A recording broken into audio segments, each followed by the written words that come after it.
gracias por acompañarnos en Contragolpe, como todos los sábados. Hoy vamos a charlar con el filósofo Tomás Abraham y le vamos a preguntar por algunas cosas que, en honor a la verdad, las escuché en un reportaje de radio que hizo con Alfredo Leuco en Radio Mitre hace unos días y que me dejaron bastante impactado. Me quedé pensando. Eran unas reflexiones acerca de algunos comportamientos que se están dando en la sociedad. Si mal no recuerdo, venían engarzadas con el tema del delito, de la reforma del Código Penal, y ahí había unas reflexiones que a mí me parecieron muy interesantes, que tenían que ver con las dramáticas transformaciones que sufrió esta sociedad en los últimos 40, 50 años. Tomás, gracias por recibirnos en tu despacho, que además es muy lindo, que es muy cálido, lleno de libros, sí. Así que es un lugar muy reconfortante.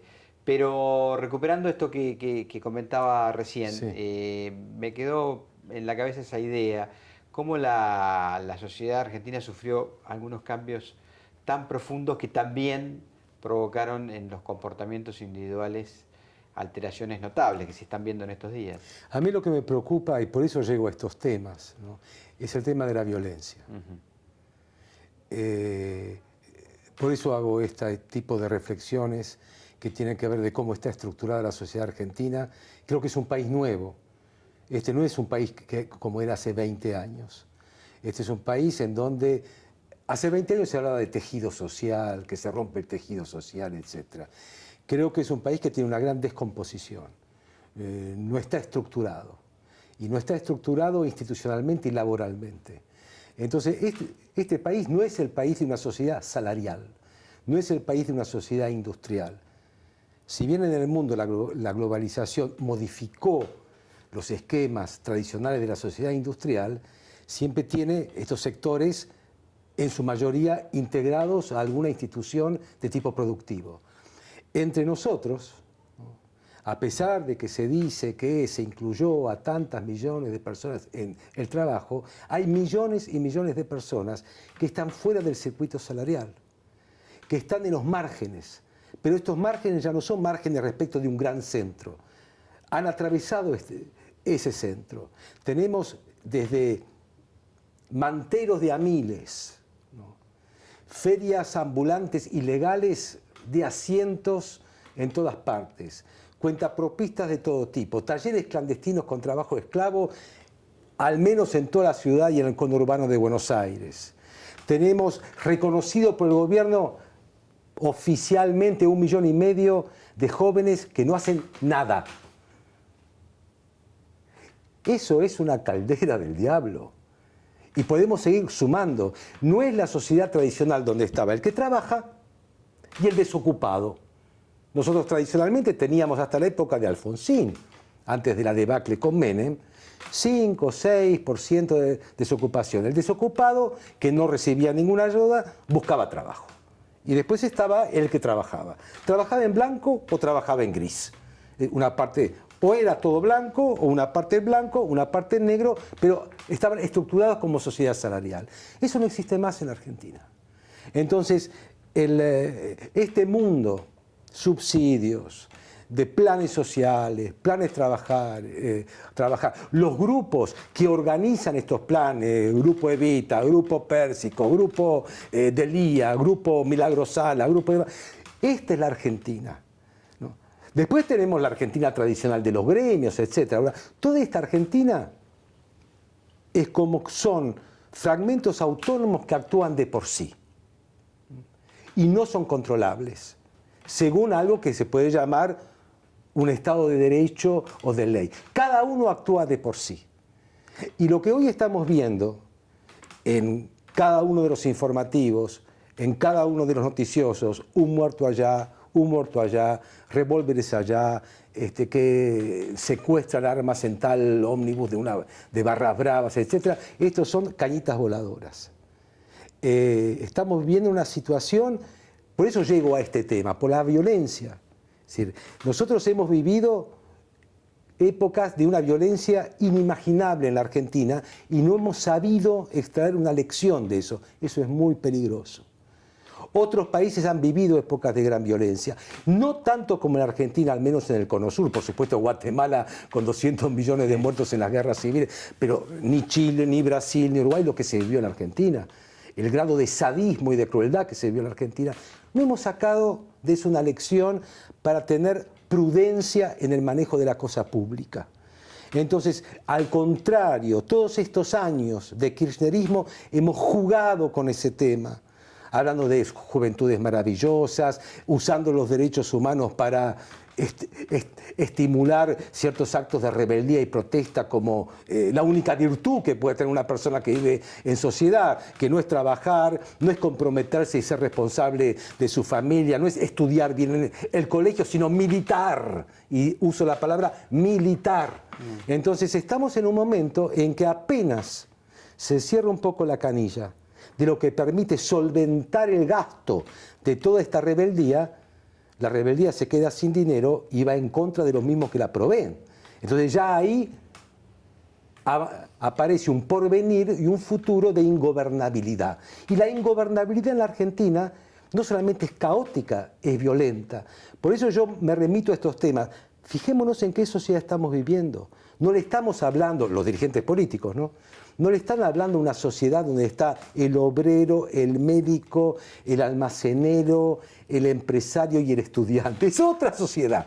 Además, en realidad ya nos dimos cuenta que es otra sociedad, pero de alguna manera el discurso sigue siendo un discurso de otra Argentina. Entonces yo me preguntaba, a raíz de este tema, si el kirchnerismo era algo nuevo en la Argentina como fenómeno político. Yo creo que no, porque plantea las mismas cuestiones que los años 70, con la misma relato, la misma liturgia y demás.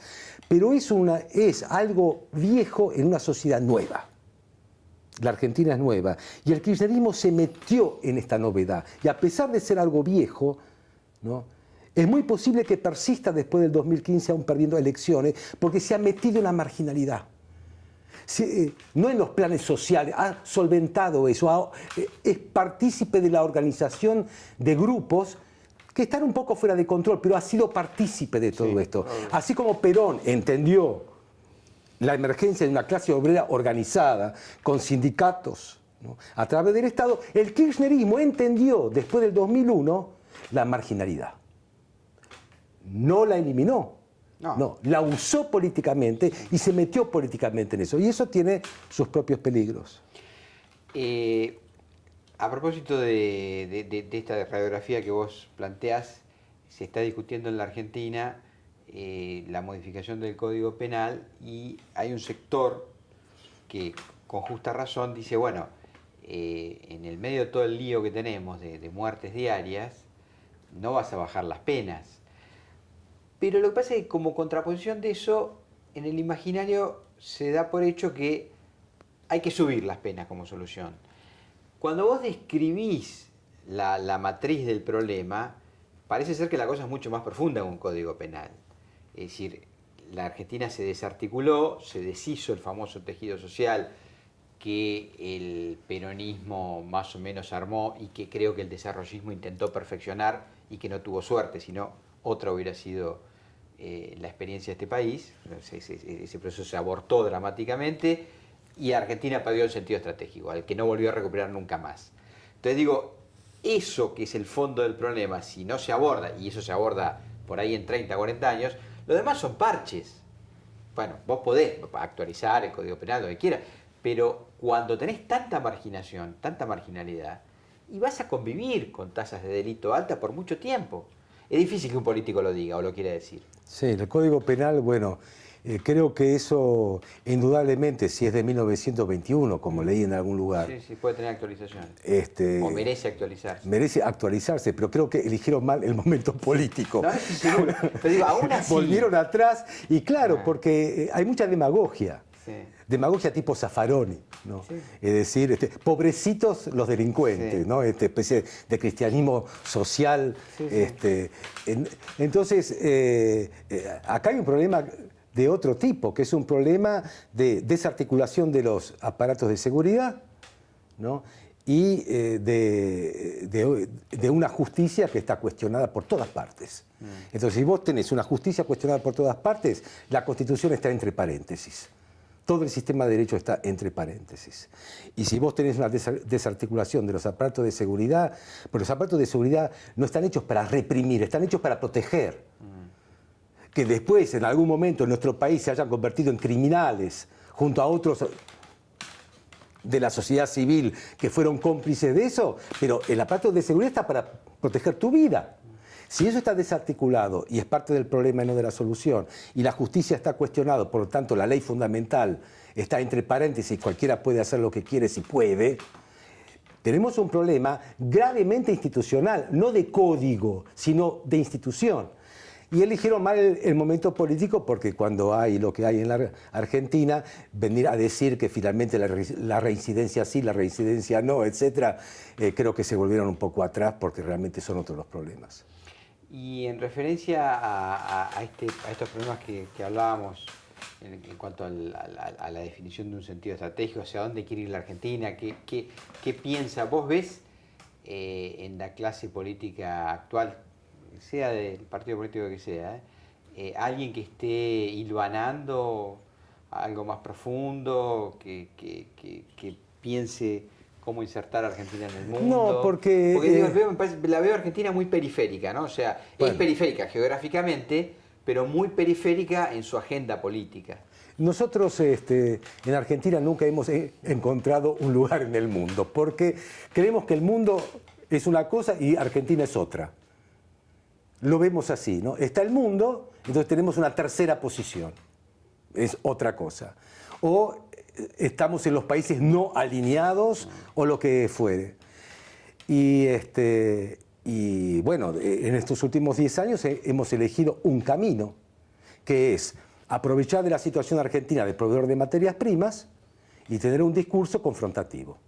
Es decir, la plata nos conviene, pero son todos unos piratas. O sea, los que nos compran son piratas, los que nos traen los dólares son piratas, los que nos permiten tener la plata para los subsidios son unos piratas.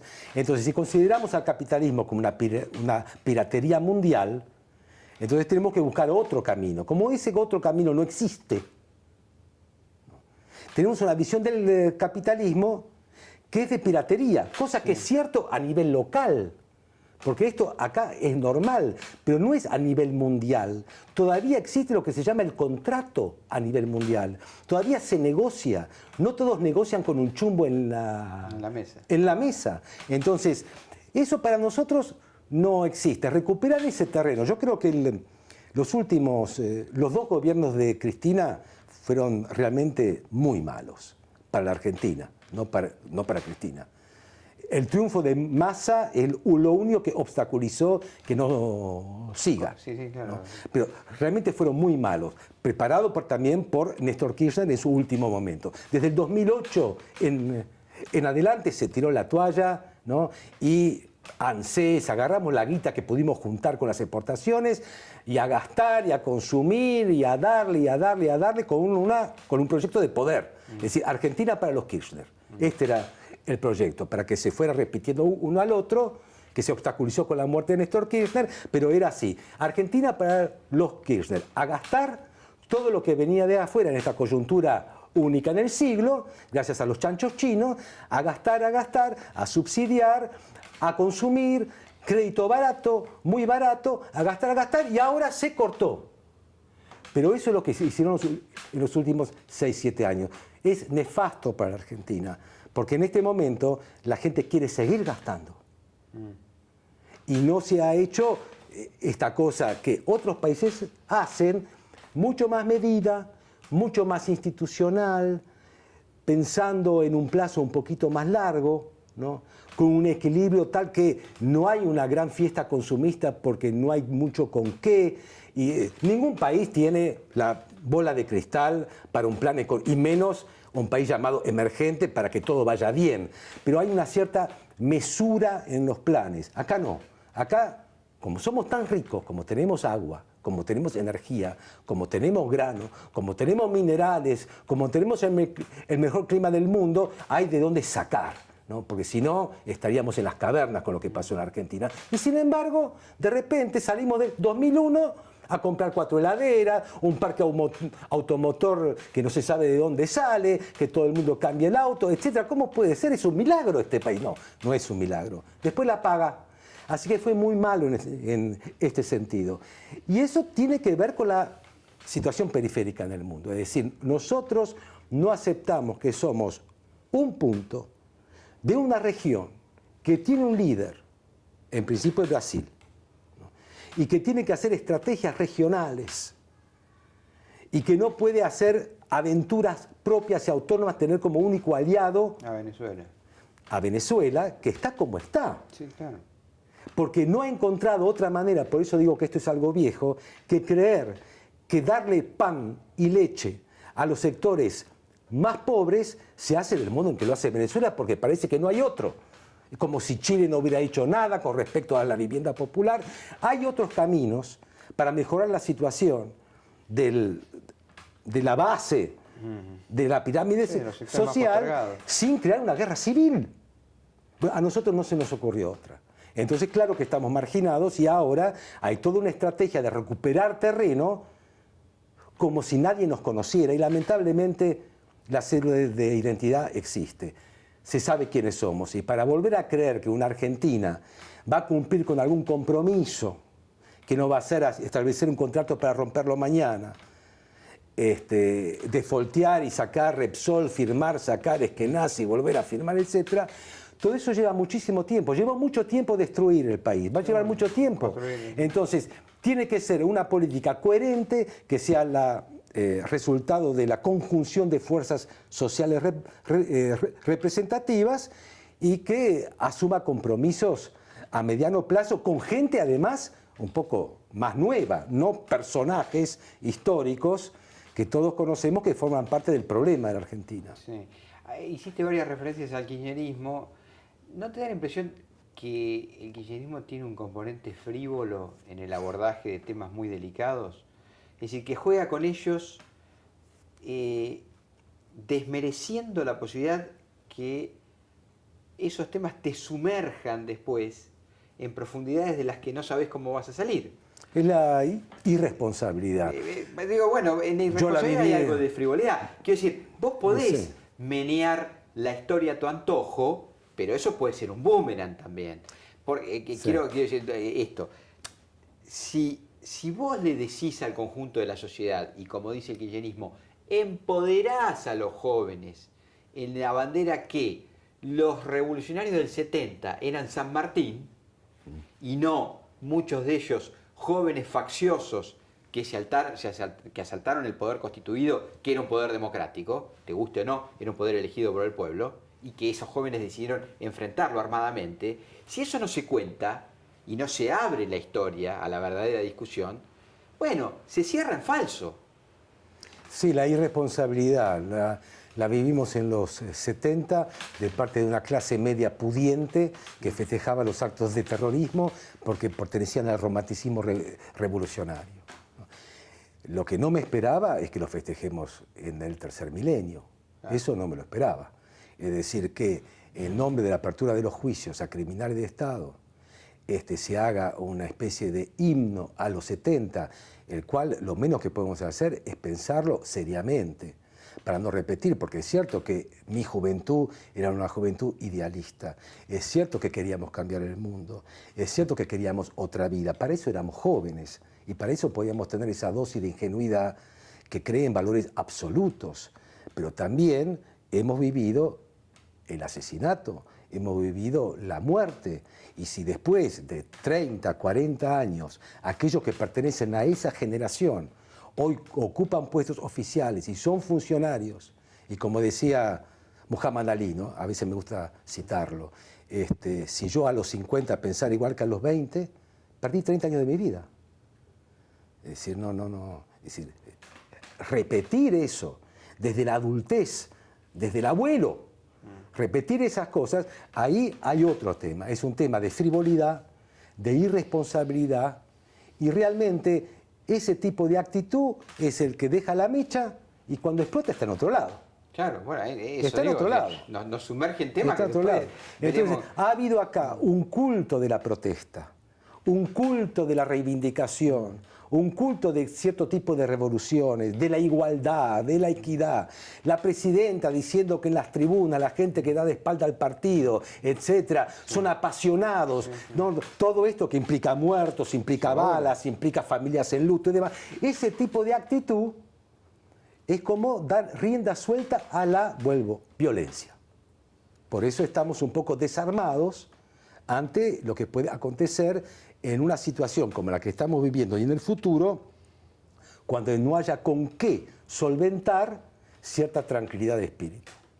Claro, evidentemente el poder tiene que transmitir un mensaje sosegado para empezar a calmar los ánimos, ¿no? Si desde los centros de poder el discurso es desaforado, gritón, enaltecido, bueno, mal le vas a pedir al ciudadano de a pie que si va a un banco a hacer una cola y porque no lo atienden bien, el tipo rompe el mostrador. Te quiero decir que es cualquier una cosa... presidente es presidente de todos los argentinos, de todos los chilenos, de todos los uruguayos y demás, y después se peleará durante las campañas electorales, Sarkozy contra Hollande, Hollande contra no sé quién, etcétera, y se pelean entre ellos. Pero cuando asumen su rol de investidura, todos los argentinos son iguales. Acá hace 10 años que estamos escuchando que la mitad son enemigos y la otra mitad son amigos, adscriptos, militantes o adherentes.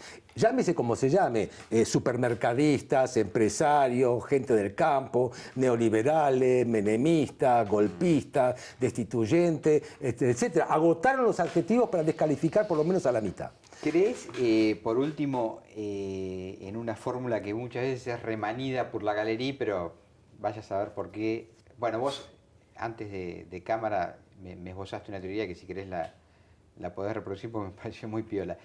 ¿Crees que pueden funcionar los pactos de Estado? Si, por ejemplo, hace pocos días murió Adolfo Suárez, que fue el artífice de la transición española, que es una experiencia política muy exitosa, por todas compartido como buena. ¿Crees que la Argentina puede y necesita un gran pacto digamos, de convivencia bajo el paraguas de 4 o 5 medidas fundamentales para que las ejerza el que venga, sea quien sea? ¿Se puede hacer, no se puede hacer? Un pacto pacto o contrato es una relación recíproca de confianza mutua. Tienen que ser confiables. Y en cualquier contrato, de cualquier tipo, vos lo sabés bien, si no se cumple hay una sanción. Hasta que no sepamos qué sanción van a tener aquellos que hablan de un pacto, en caso de no cumplirlo, no hay pacto. Queremos saber qué van a perder o qué vamos a perder aquellos que vamos a firmar un pacto. Tiene que haber una pérdida. Acá nadie pierde, siempre se gana. La clase dirigente siempre gana. Entonces ellos no tienen ningún problema en que las cosas sean como sean, porque están siempre reciclados. O tienen jubilaciones de privilegio y están todo el día en la televisión, o son ex embajadores, o son senadores de por vida, o lo que fuere. Siempre están ahí. Cuando se habla de un pacto, cualquier pacto es, en caso de no cumplir, algo pasa. Algo tiene que pasar. Yo no sé qué puede pasar en un pacto político, porque una cosa indudablemente es un contrato inmobiliario, sí. Y otra cosa, bueno, pero hay que ver qué pasa con un pacto político. Un pacto político es algo muy serio, que en caso de no cumplirse, algo pasa a aquellos que han pactado. Acá hubo pactos. Uno es la Constitución. Si no me equivoco, una Constitución es el pacto de convivencia de una sociedad, de los miembros de una comunidad. Es el pacto de convivencia, es la Constitución. Después pensemos lo que se hace con la Constitución, cuánta gente la quiere reformar cuando gana elecciones, sí. Cuánta gente se guarda y no la reforma cuando pierde las elecciones, sí. Y después hablemos de los otros pactos, tipo San Nicolás y demás. El primero de todos es el pacto constitucional, y después hablemos de cómo se cumple ese pacto constitucional. El que cuida el pacto constitucional es la Corte Suprema. Veamos si las sentencias de la Corte Suprema se cumplen o no, y después hablemos de pactos políticos. Tomás, gracias por tu tiempo y por abrirnos las puertas de tu estudio. Muchas gracias. Señores, hasta la próxima en Contragolpe, los sábados, como siempre. Chau.